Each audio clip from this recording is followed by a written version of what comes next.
Bab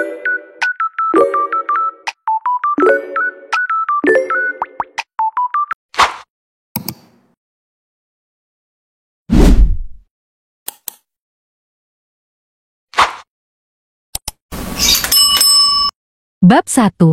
Aku Alina Beleza. Anastasia! Clara mendekati Anastasia setelah ia memanggil namanya. Clara melihat Anastasia dari ujung kepala sampai kaki dengan teliti. Anastasia mencoba untuk tetap tenang karena dia tidak ingin orang itu menyadari bahwa ia adalah benar Anastasia. Karena Anastasia telah mengubah penampilan setelah ia kabur dari rumah 2 tahun lalu. Clara masih melihat Anastasia dengan penuh perhatian. Anastasia mencoba menunjukkan wajah risih agar Clara segera mengakhiri perhatian padanya. Lita, teman Clara, bisa melihat bahwa Anastasia merasa tidak senang.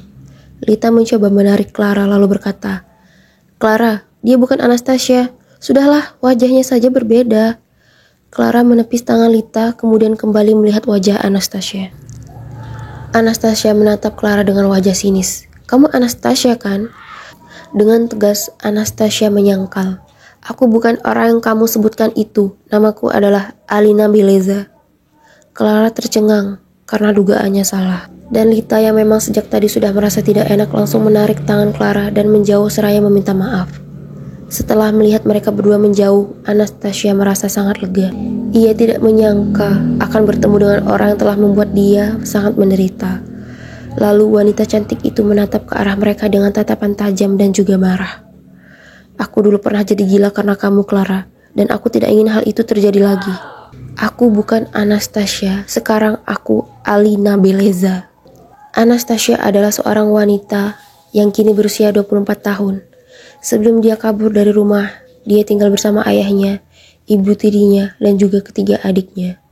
Ayah dan ibu kandung Anastasia sudah bercerai ketika Anastasia masih berusia 8 tahun. Ibu kandungnya mengabaikan Anastasia begitu saja dan mengirimkan Anastasia pada neneknya dari pihak ayah untuk tinggal di sana. Kehidupan Anastasia ketika ia tinggal bersama nenek penuh dengan kasih sayang. Walaupun Anastasia adalah anak yang cukup nakal, dan setelah Anastasia lulus sekolah dasar, ia ikut bersama ayah dan ibu tirinya. Ternyata ibu tiri Anastasia bukanlah ibu tiri yang baik. Memang ibu tirinya tidak pernah melakukan kekerasan fisik pada Anastasia, tapi Anastasia selalu mendapatkan kekerasan verbal yang berpengaruh pada mentalnya. Setelah ia lulus sekolah menengah atas, ia segera bekerja di salah satu lembaga keuangan yang meminjamkan uang kepada ibu-ibu.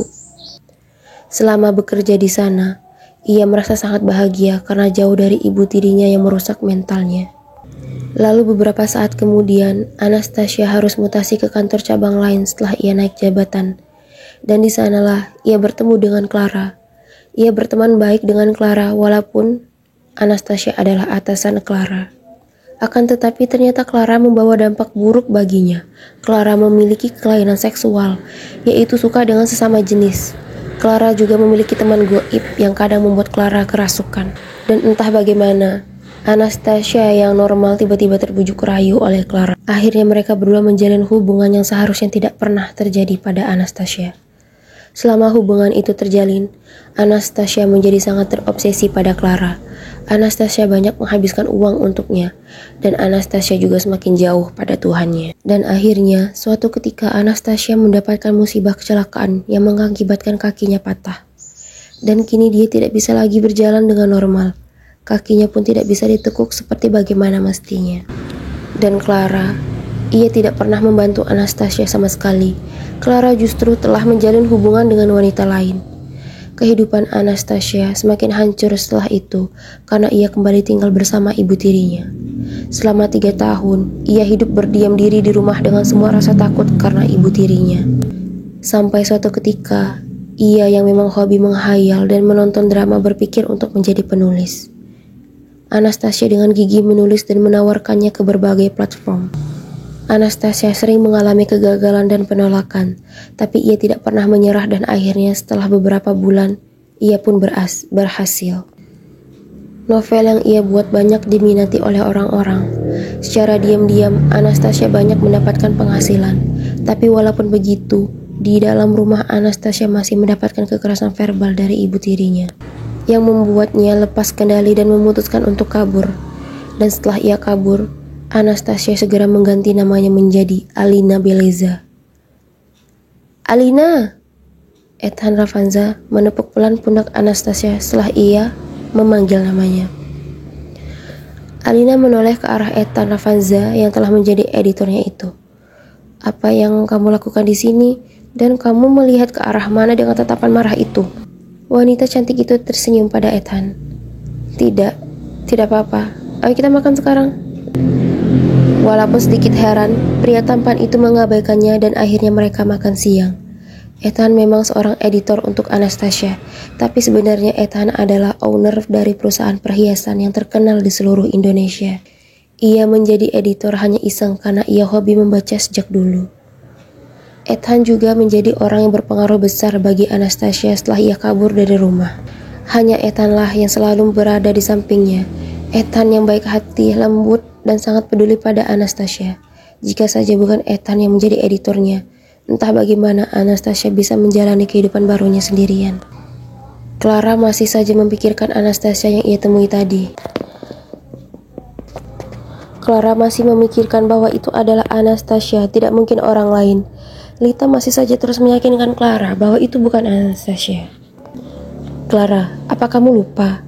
Anastasia memiliki tahi lalat di wajahnya, sedangkan wanita tadi wajahnya mulus dan bersih. Wanita itu juga terlihat cetus, sedangkan Anastasia adalah wanita yang ceria. Tapi Lita, aku sangat yakin dia Anastasia. Lita menjauh dari Clara. Lalu, jika dia adalah Anastasia, kamu mau apa? Kamu sudah melakukan banyak kesalahan padanya. Apa kamu pikir dia akan memaafkan kamu? Clara melihat ke arah Lita yang kesal. Dengan sedikit membentak, Clara berkata, setidaknya aku harus mencobanya, Lita. Aku akan meminta maaf padanya dan membuat hubungan pertemanan yang baik lagi dengannya sebelum semua hal yang tidak terjadi pada kami. Mendengar Clara berkata seperti itu, Lita bergumam sebelum ia pergi. Walaupun Anastasia memaafkan kamu, aku yakin dia tidak akan berhubungan baik denganmu lagi. Clara hanya diam saja mendengar Lita bergumam dan melihat temannya itu keluar dari rumah. Setelah Lita keluar, Clara segera membuka smartphone-nya dan mencari nomor Nur temannya yang juga teman Anastasia dulu dan segera menghubunginya. Ada apa, Clara? Mbak ingat Anastasia? Iyalah, Mbak ingat. Dia kan teman Mbak juga. Kenapa memangnya, Ra? Mbak tahu nggak dia di mana sekarang? Nur diam sejenak sebelum menjawab. Kamu nggak tahu, Ra? Anastasia kabur dari rumah. Aku tahu itu dari atasanku dulu yang rumahnya tidak jauh dari rumah Anastasia. Dan sampai sekarang, Anastasia belum pernah pulang ke rumah. Oh, jadi begitu ya, Mbak?